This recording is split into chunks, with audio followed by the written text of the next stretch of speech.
Hey everybody, it's your friendly neighborhood Jerry Rasco here with you today, and it is time for another amazing Spider-Man video. Um, First, of course, as always, thank you all for checking out my YouTube channel and checking out these videos. I really appreciate everybody who has taken the time to watch this series as I go in and look at the art of the Amazing Spider-Man comic book series going all the way back to Amazing Fantasy number 15. If this is your first time on the channel, there's a playlist here. You can go back and look at all of those other episodes as we move forward. And of course, I have plenty of other videos as well, talking about art, comic books, comic creation, all that kind of stuff. So if you haven't had the opportunity, please think about subscribing to the channel and clicking on the notify for alerts. And then that way you will see when my new videos do come out. These Spider-Man videos do come out every Monday at 8 a.m. So again, thank you all for your support. I greatly appreciate it. Again, let me go back. If you are a new viewer, let me tell you what we're doing here and kind of what brought this around. So as a comic book artist myself, and a huge Spider-Man fan. Spider-Man was my favorite superhero growing up. And so I have read all of these issues of Amazing Spider-Man. But as an artist, I had never really gone back to study them. I had studied more modern artists. And I realized as I got older and started looking back on it, there's a lot to learn. All of the foundation of what we think of in terms of comic book language, the visual language, is all developed here in these early issues. And so I thought it would be interesting for myself, even somebody that has experience in the comic book industry, to go back and look at these and see what I could learn from them. Of course, I believe that it's going to be very helpful for anybody who's watching that is a new artist or a younger artist who's looking to figure out how to draw comics. And then as well, I've realized there's a lot of people who don't know the history and where Spider-Man came from. You may know Spider-Man from cartoons, from video games, of course, from the various movie franchises that have gone in the past. But a lot of those don't delve all the way back into the history of the character. And so my goal was to bring you this retrospective look at these comics. We delve into the storyline a little bit. We talk about it, but primarily we're focusing on looking at it from an artistic standpoint. So here we go. I'm very excited. Today we're going to bring you issue number 24 of The Amazing Spider-Man. This issue did come out in 1965, and I'm going to touch on that at a point here in the story when we start talking about some stuff and how that kind of does impact what we're looking at in terms of how Spider-Man's environment is portrayed, the people around him are portrayed, things like that we might see a little differently in today's version. So anyway, without further ado, let's go ahead and take a look at The Amazing Spider-Man number 24. Okay, and here we have the cover for The Amazing Spider-Man 24. As I've said with my videos in the past, this is a scanned PDF copy. So you notice all of the nicks and dings and cuts and stuff. This is, again, a scan of a comic that was printed in 1965. So this is not one I own. Marvel put out a collection of these scanned comics back in 2004. That's where you see the trademark down at the bottom there. So it's a great way to view these without having to try to spend tons of money to get these really old comics, some of which I doubt there's very many left in existence, right? So we've got a cover here featuring Spidey and some crazy stuff. So the cover, the title right at the top tells us that Spider-Man goes mad, and this I thought is a very interesting cover and a very good depiction of kind of maybe what insanity might be like. You have Spidey clutching his head, surrounded by these ghostly figures of a couple of his enemies. There's a door that opens the wrong way, but opens up to a brick wall. This window behind him is backwards, so the door is on one plane, the window's on another plane. You have this figure in the back at a desk, they're upside down. Everything is topsy-turvy, and maybe that's how Spider-Man is feeling. And so it's a good depiction of that. I think, again, in today's covers, in today's sensibilities, I might have a slightly larger image of Spider-Man here. I certainly would have maybe included a couple other villains around to really amp up the intensity, or the feeling of danger or dread. But again, this certainly ticks all the buttons in terms of what you're looking for. Spidey on the cover, things going crazy, and the blurb telling us that he's dealing with madness really does say everything we need to say. So, good cover. Not the best, but certainly a good cover. We open up with a splash page. We've seen this many, many times. I've mentioned this before as well. I personally don't like the use of the splash page this way as a recap, basically, of what's going to happen, or like another version of the cover. Comics only have a certain number of pages in them, and to use your first page as like a second cover does always seem strange to me. But this is another interesting take on the same thing, but clearly even a less dramatic. Even though there's more villains around that I like. You have Dr. Octopus, the Vulture, and Sandman, kind of their silhouettes, their ghostly images. Spidey is in an even more sort of agitated pose, but because he's laying on this couch and the rest of the world seems very normal, and this man is just kind of standing there looking at him, I think it feels less dramatic than this. To me, this adds the drama, and part of it is that background, the way Spidey is posed, as opposed to here being laid down, and the rest of the world doesn't seem affected, only these visions. To me, that's why this is more effective as a cover. It really does as well with the perspective, right? Everything is drawing back into the cover, and that does draw our eye in as the reader, whereas this is a much more flat image. The drawing is good. The perspective on things like the couch here and the floors, it's all done well. It just isn't a dramatic version of perspective to draw us in deeper. Note here that so it's scripted by Stan, art by Steve Ditko, and lettering by I believe it's Sam Rosen. I did check this to be sure, because I had been told by somebody that it's possible that Steve Ditko began to plot these stories. So again, if you're not familiar, there's a difference between a scripter, a plot, dialogue, and writer. Like, those credits all technically kind of mean different things in comics. Typically, writer, scripter is kind of the same thing. Plot is the person who comes up with the general through line of the story. So Spider-Man goes crazy, and there's a psychiatrist that believes he can diagnose him, and Spidey's seeing these ghostly apparitions of his over villains, and is he going crazy or isn't he? And then how it resolves. That's the plot. And then you can have somebody who does, you can have an artist that does the story, and then somebody who just comes in and does the dialogue balloons, the thought balloons, the narration, the speaking, the word balloons. That's typically just referred to as dialogue.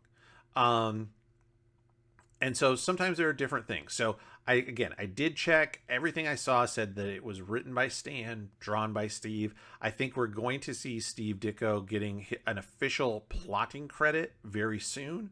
But it doesn't look like it's necessarily this one. Or if it is, it kind of went uncredited as being Steve's story idea.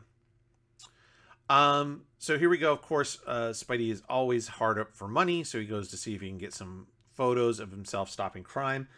This is a really good page. I really like everything here. Great swinging and crouching poses.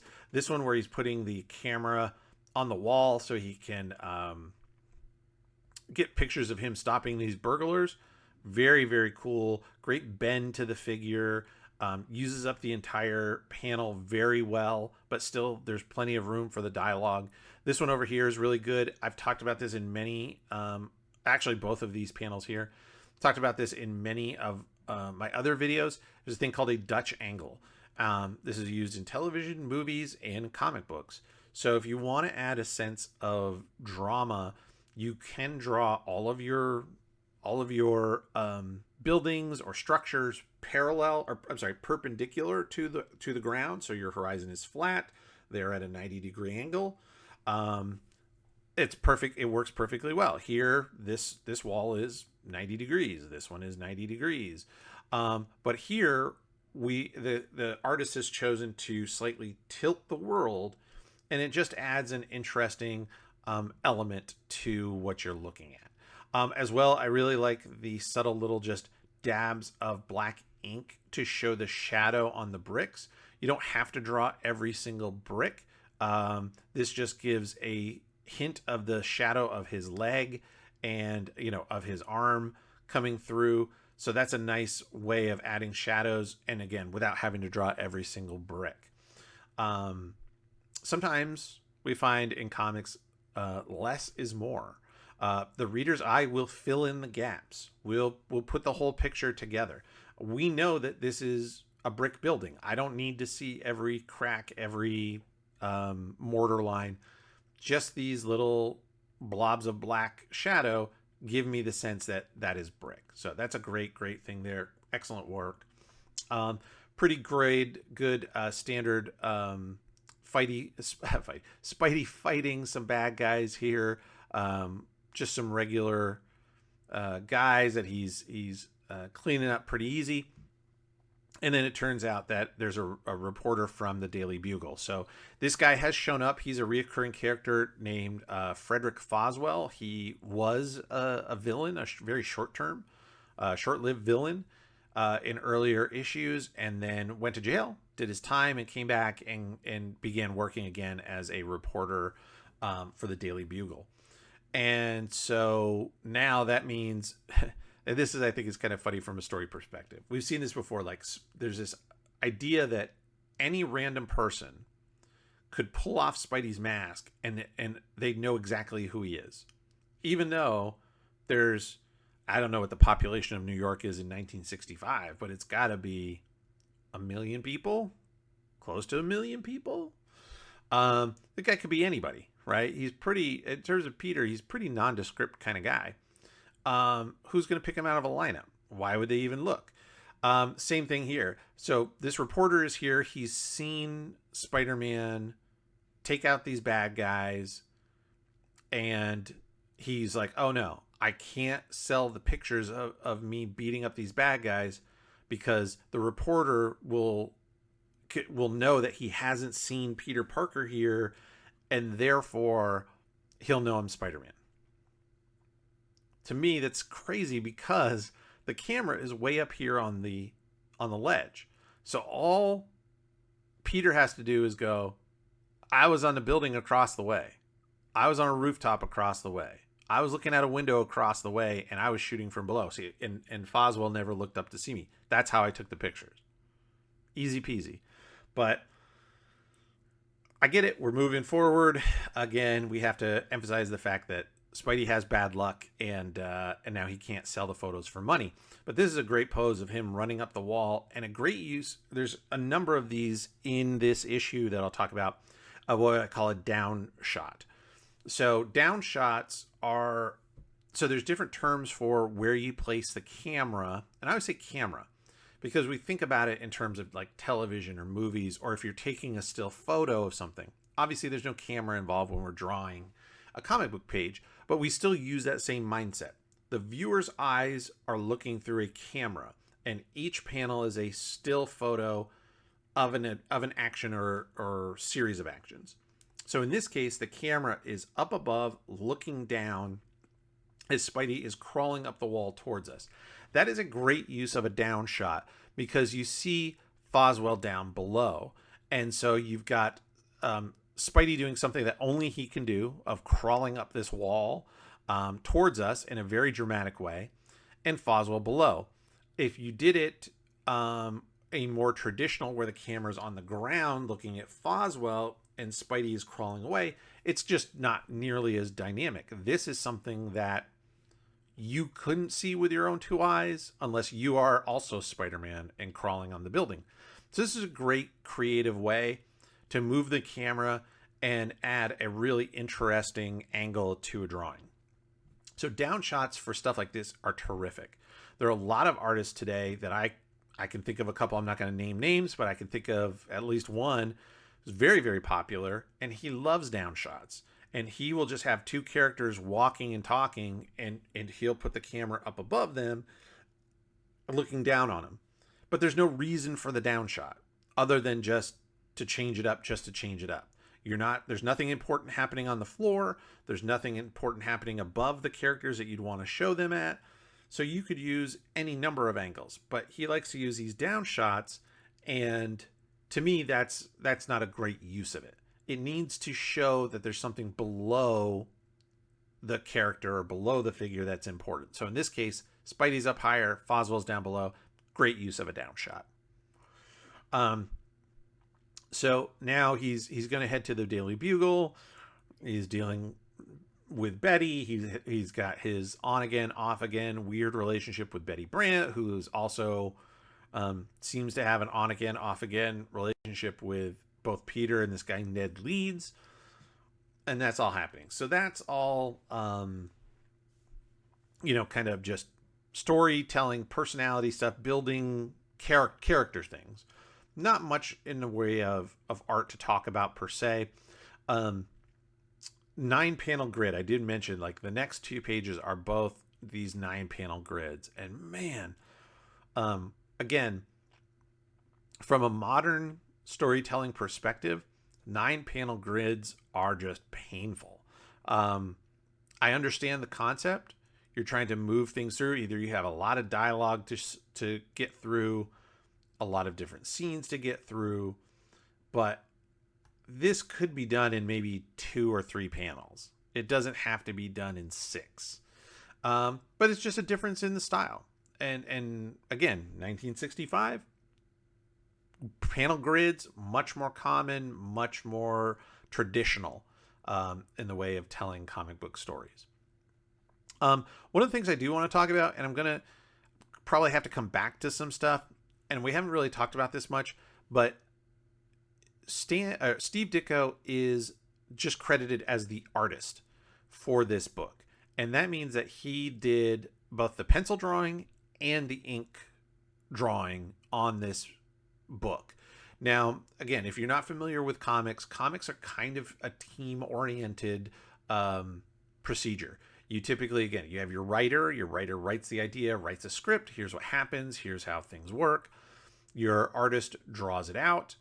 You typically have, again, traditionally, it doesn't always happen. There are lots of people that it's a one-man job or one-person job, but a lot of times you have a 2-person team. One person draws everything in pencil, the other person goes in and inks over it. And that can blend styles, create whole new different styles that is not the same as either artist, and can make some magic. You also have artists that like to ink themselves, their own work. And of course, today, working digitally, some people just work straight from the computer. You don't have to have that separate pencil or an inker. The point I'm making this is that Steve Ditko is doing his own inking. And you can use any tool in the world you want to ink. Back then, probably you're going to see a lot of brush work. And when you use a brush, you can push down on the brush to make the tip wider, and that's going to bring a thicker line, or you're going to have very light touch and bring a thin line. A lot of what Steve does is a lot of very thin line work. You can see it here on like Peter's face, even though he's closer to us than Betty, and I'll zoom in here on this panel as an example. So even though he's much closer than Betty, like the line with, let's say, between like these fingers and her fingers, very, very similar. The lines on his face, the line making his ear, or the wrinkles on this face are very similar in width and darkness, to the lines making up Betty's nose or the stuff on the desk. So, and likewise, if you look over here on Peter, you've got a line that comes from his shoulder down the arm and the jacket, and that line is all kind of the same width. The line doesn't seem to vary a ton from light to dark or from skinny to wide. Steve tends to use a more, so this would be in modern parlance that would be what is called a dead line, where the line weight has the same consistency all the way through. Now, it's not always the case. There are some thicker lines around where there's shadows. So you can see like here on Spider-Man, there are some, it's not, see, and it's not, I don't think of it as a thicker outline around like the arm. Yes, it is on the arm, but it's almost like a light or a thin shadow under the arm, more so than an outline. So I just wanted to point it out that we haven't really talked about this very much in terms of Steve Ditko's inking technique. It seems to be, like I said, it seems to have a very consistent thin line weight. He doesn't vary his line weights a ton, especially, you know, if you are a comic book fan, you can think of much more, you know, people like, to go to another extreme is somebody like Frank Miller, who got to a point where he was just sort of painting swatches with black ink, or Klaus Janson, who is a very well-known inker, who brought a lot of variation and fluctuation with his line weights. You know, so here you have a close-up of Jonah down at the bottom, and like the thickness of this line of this furrow in his eye, in his forehead, even though he is obviously very, very close to us, is really basically the same thickness as the furrow in this image, where he's much, much further away. Typically, you would use a lot thicker line for things that are closer. You would also use a lot thicker lines for things that are away from the source of light. So like here on Foswell's hand, where is the light source? It's not super clear. We're going to assume that it's from above. And why do I assume that? Because we have some shadows under the brim of the hat that would tell us that, and under these folds. So these are sort of pockets that fold in on that style of sort of fedora hat. So the light is coming from above, and there's an under shadow there. So if the light is coming from above, then like the line on this finger should be considerably thicker. Even the line under here, or the line here under his chin, some of the line weight under his nose, and there just isn't a ton of line weight variation. There's nothing wrong with it. I myself, you know, when I ink myself, I don't use a brush. I never learned to ink with a brush, so I don't have a great amount of thick to thin line weight on my own work. I will use different size pens to emphasize things like when a figure is closer, or to separate, you know, one figure from a figure in the back. So the figure closer would have a thicker outline, thicker line weight, and the one in the back is thinner. Nothing wrong with what you're doing. Again, just something that we hadn't really talked about is inking. And I kind of noticed it as I was going through this issue for the first time, and thought I would bring it up. And it's something we can all keep our collective sets of eyes on as you go through. Look at those line weights and see where I'm right, and maybe see where I'm wrong. Here,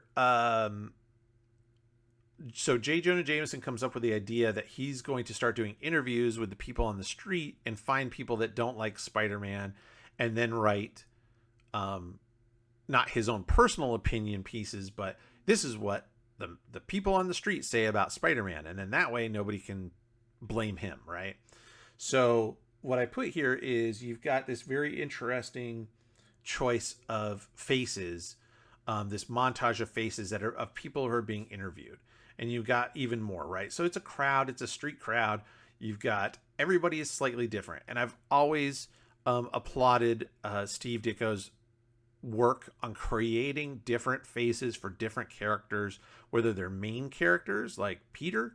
Peter doesn't look anything like Flash. So if you look at like this profile of Peter here versus this profile of Flash, the structure of his nose, the distance between the nose and the top lip is different. The way, you know, it's not just the hair. It's not the same face with a different haircut. It really is a different face. The way the lines and creases work. Steve does a great job about that. Now, this is why I bring it up. It is 1965. And what we don't tend to see a lot here are different faces of color in the crowd. It's still New York City. It's 1965. I understand things are a little bit different. Maybe I'm trying to see, zoom in. Hard to tell. That just might be a coloring mistake. Maybe that was meant to be a person of color, but we tend to see just maybe here too. Okay. So there's a couple. These people might be people. These might be African Americans in the crowd. So I may be wrong about it, but it's hard to tell, right? It just might be shadowed. But a lot of times we see just a lot of white people, and I get it. Again, it's all a sign of the times, and things are different today. If we did a crowd, shot like this, you'd have everybody under the sun would be in here, right? Again, doesn't take away from the beautiful faces, the different looks. It just happens to be, again, from a different time, and something that, as you're reading and looking through, it's something to take note of. That's all. So you've got all these people that don't like Spider-Man, and of course that goes into the paper. So now you have the trope of people read it and they go, I guess everybody says Spider-Man's bad. I thought he was okay, but everybody says he's bad, so he must be bad. So gullible, fickle citizens trope, what we see here.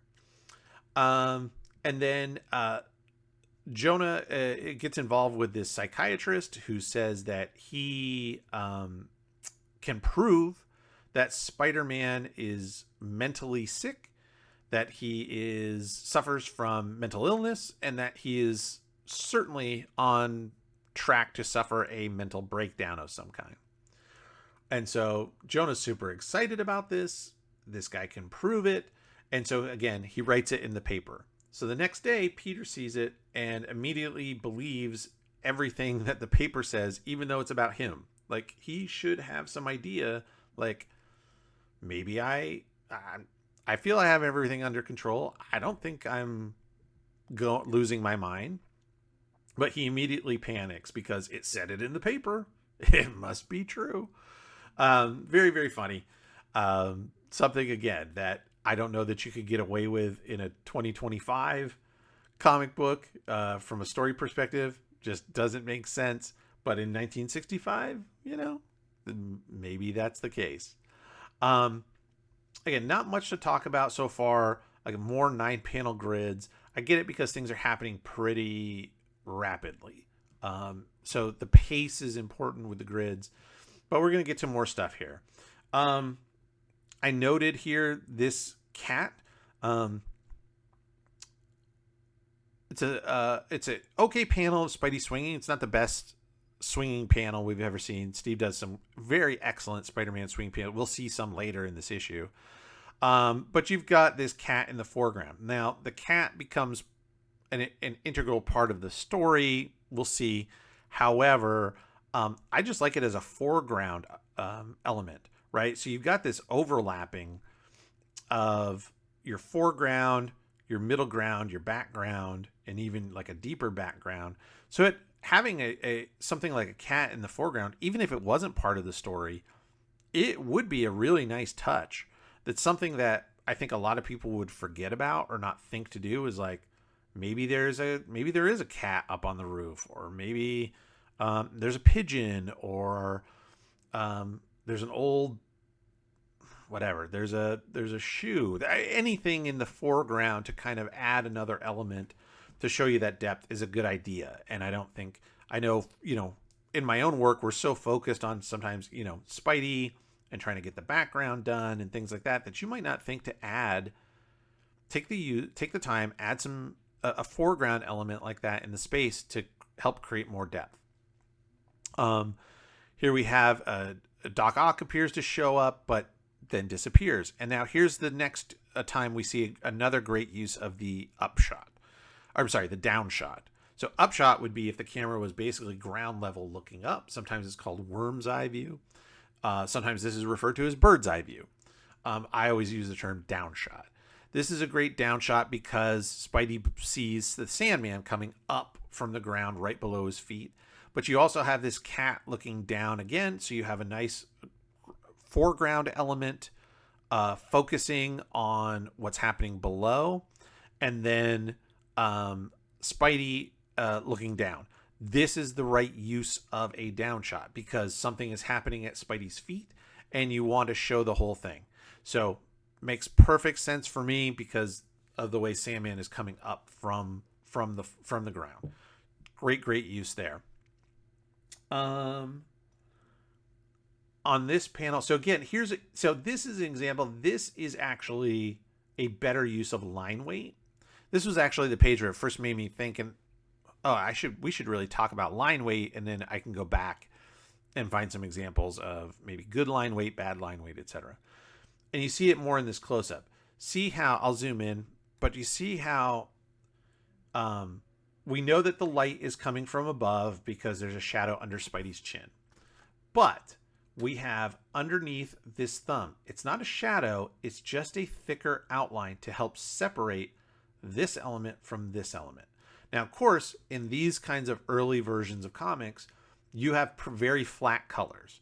Spidey it's faded here. Forgive us. We've seen there's a combination of newsprint paper, so there's bleeding, but then of course age. But this is supposed to be one solid color of red. So how do you have a red element up against a red element and tell which one's in front, which one's in back? Combination of overlapping and then having thicker outlines here away from the light source. So you've got it on the underside of the fingers. Same thing on this side over here. Underneath these fingers is a much darker, thicker line. Underneath this arm is thicker. And as we come away, so this top of the shoulder has a very light outline. This one, top of his head, is a thin outline. This shoulder, as it slants away from the light, and this, so like I guess that would be his traps, and then his shoulder. Both of those have a thicker outline than what's closer to the light. This is a good way to use your line weight and your line thickness. And again, we don't always see it. Some of it is just the fact that this is a close-up. You have the opportunity to do it because you can work at a larger scale. When you're working on a panel, and some of these panels might only be a couple of inches in size in real life on a page, it's going to be hard to do thick to thin lines. Like on this size of Spidey, this whole thing, this image of Spider-Man, if you were to measure it, might only be 1.5 inches tall. Maybe less. Maybe 1 inch tall. So, the real life drawing just isn't that big. So, that makes it tough. This is a great panel here, this great wide panel. I really like seeing these, especially when you have somebody like Spidey swinging through the city. We think of a lot of verticals because of the tall skyscrapers and him, swinging upright. But it's nice to see more of a panoramic shot where you have more width of what we're looking at through the city. And of course, now he sees the vulture, but it turns out there is no vulture. It's just, again, a brick wall. But this is a really nice wide camera lens or wide angle lens to show the whole figure of Spidey and the vulture together. Really, really good. This one's pretty cool too. I like this, the twist. And then this one is excellent. So this is a much smaller panel, but you have the diagonal, which takes you from the top left, which is of course where we would start reading, brings you down into the next panel, which brings you through the figure to the next panel and helps move you across the page. This one is terrific. Opposite twisting of the shoulders and the hips. When one arm is forward, the other arm is back. Or actually, when one arm is forward, the opposite leg is forward, etc., etc. So really, really nice posing of the figure there to give it motion and energy in a very, very small panel.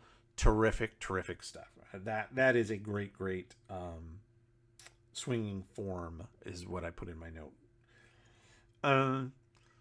Now Spidey goes to try to track down this psychologist. And so here's one where I don't think this is as effective. So again, we're talking about line weight. And I know, I apologize, I'm kind of focusing on this, but I know that it's something we haven't talked a ton about in this series before.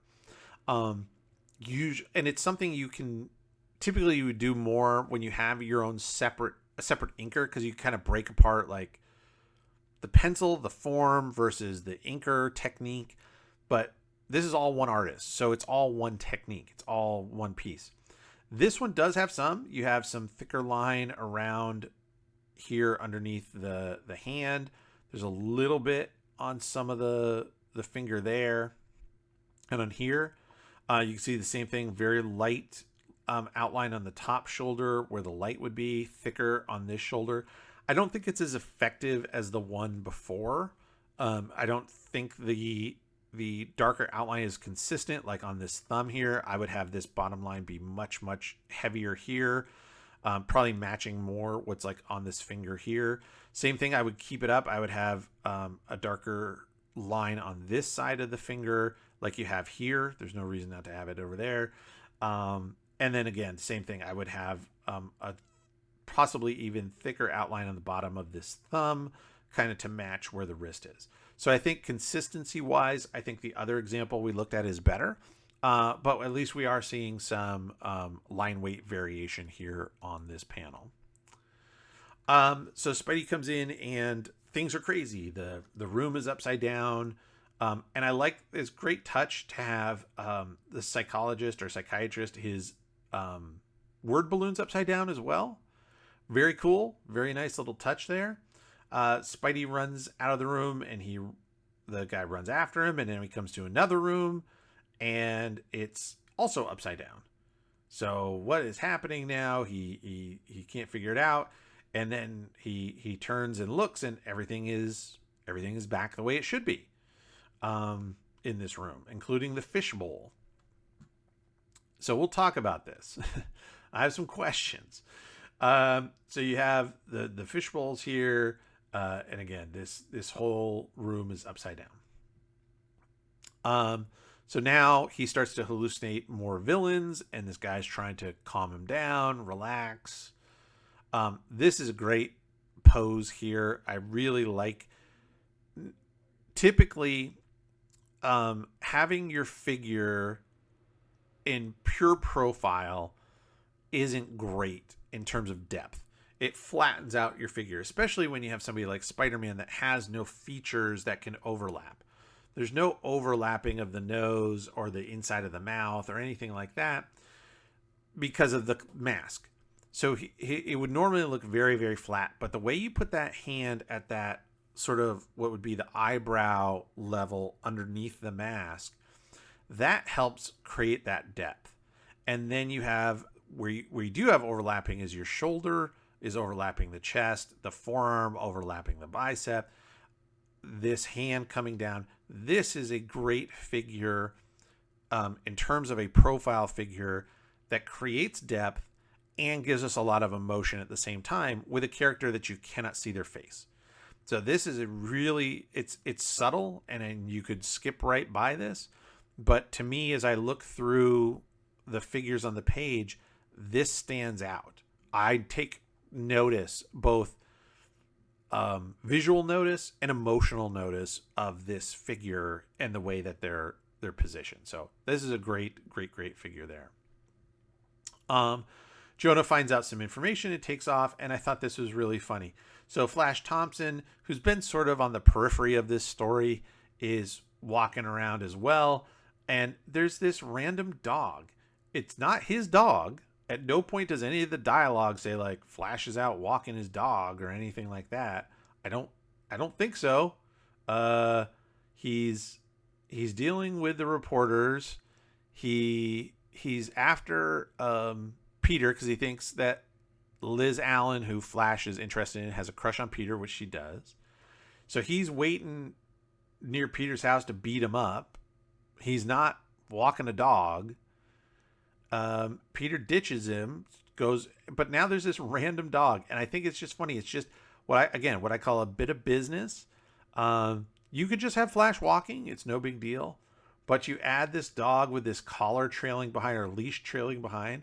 For whatever reason, it stuck out to me as funny and something purely visual that Steve Ditko threw in there as like a little a little nod, a little wink, maybe, like, you know, kids walking down the street. What happens? This random dog starts walking next to him. Just random and funny. Now Jonah is after, or Flash is after Jonah for, of course, all of his bad mouthing Spider-Man, because he's Spider-Man's #1 fan, and he won't let him go. Jonah is heading out to the psychologist's office to try to stop him. He comes through the same rooms that Spidey did, which are perfectly fine now. And the psychiatrist is trying to get Spider-Man to tell him who he is. If he tells him who he is and he gets rid of his double identity, this will solve his mental problems. And this image here, I really I thought was really good. Again, so you have Jonah in the foreground to try to stop this guy, because it turns out the doctor isn't a real doctor. His credentials have been tracked, and he's not a real psychiatrist. He's a fraud. Over the shoulder, but still seeing almost 3/4 of a face, is a really difficult angle to draw. Everything is going away from you, so you lose all of the sort of landmarks, if you will, that make a face a face. But Steve Ditko has managed to pull it off. This is clearly Jonah. No matter what you're looking at, it's clearly him. Drawing behind the ear is not easy. It's a weird shape. And yet this is terrific. The other part I want to talk about is the coloring of this. And we don't talk about this a ton. We do talk about coloring sometimes, but the colorist has chosen to put Jonah all in red. Why? So one of the reasons, I think, and this is just my speculation, is you have two figures here, both wearing brown suits, both Caucasian figures, and they are going to overlap. And so how do you separate them out to tell one from the other visually so they don't begin to blend together? And the easiest way is just with color. And so if Jonah is going through a room, maybe it's a shadowed room, there's not a bright light. You could have used any color. You could have used a bluish color. In today's, with computer coloring, I'm sure somebody would have colored this very realistically of somebody walking in a shadowy area, which would have been fine. But this use of red, and he's mad as well, just kind of re-emphasizes it. And I think it's a great color choice to separate Jonah in the foreground from the psychiatrist in the background. Again, just my opinion, but I think it's a terrific color choice there. So all hell is breaking loose now. Spidey's like, why? What was I thinking? Okay, I get it. This is fine. Nothing's happening here. And the other people are starting to see stuff that he sees, and so something's fishy. Chases this guy down and finds a room that is upside down. And he's like, okay, it wasn't me. The room is upside down. And so tackles him. And of course, who does it turn out to be? It's Mysterio. And then Mysterio gives us this great sort of montage piece explaining how he did it, right? So there's mechanical cat, mechanical bat that projected like holograms. He had rooms that were movable, so you could pivot, turn them, flip them, things like that. All of his illusions, right? So there's a room where everything is nailed to the ceiling, so Spidey thinks the room's upside down. Now, here's where I have some problems with this. And again, I won't dwell on it too long, because again, the focus here of this series is to look at the art, not to pull apart the story. But here's my big question. So this is a room where everything is nailed to essentially the ceiling of the room.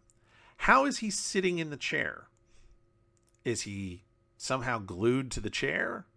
How is he attached to the chair? And then Spidey turns and leaves. And this is where it becomes difficult in comics to tell you what's the time. I mean, he turns and runs. There's no real change of scenery.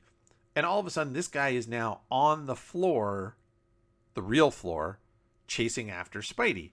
So did he, in a split second, flip the room? Or did he fall out of the chair and run after him? I don't know how that works, and it seems fishy to me. Speaking of fishy, we have this fishbowl, which keeps showing up fairly keeps showing up. So you have this fishbowl. Okay, so if it's upside down, obviously it can't be a real fishbowl. Excuse me.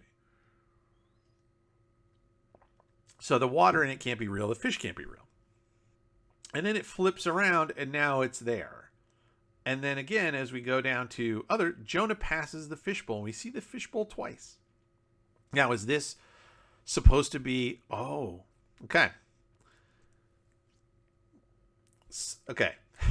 I just thought of this, honestly, in the moment.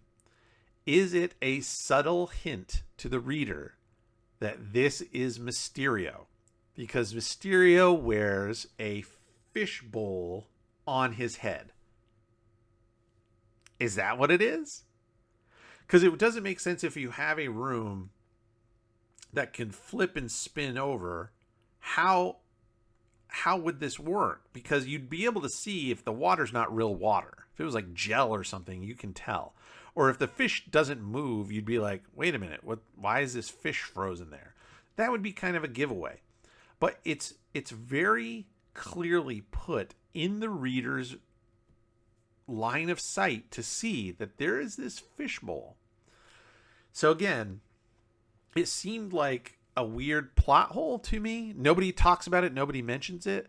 But maybe that's it. Maybe it is a visual clue that before we get to the big reveal here that it's Mysterio, that the villain is Mysterio because he wears a fishbowl on his head.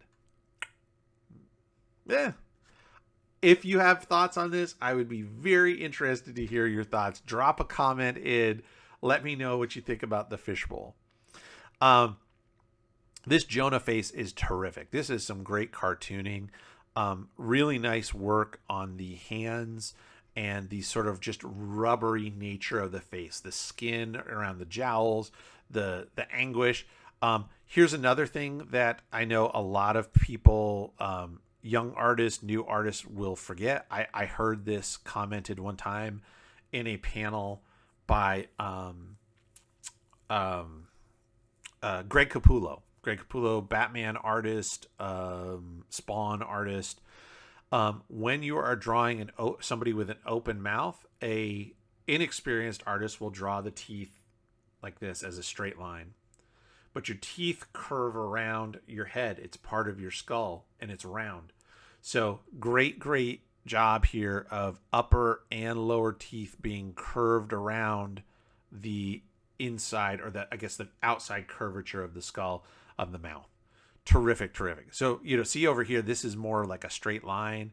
Even like this version of Jonah here is a little more straight line, which you can get away with from a distance. But when the mouth is open wide and you can see it, you need to draw your teeth in a curve. So subtle detail, but very, very nice. Liz Allen is still flirting with Peter and wants, is trying to get Peter to help her with her homework and stuff. And so he's like, sure. And then he has to confront Aunt May about how he ran out earlier, and everything is cool. So in the end, everything is exactly where we left it at the beginning. There's the love triangle, if you will, between Peter, Betty, and this Ned Leeds character. You also have Liz Allen and Flash Thompson in the mix. How does Peter react with Aunt May? He never did manage to get her any additional money because they're running out of money. It all ends up exactly where we started at the beginning and ready for the next month. And that is the end of the issue.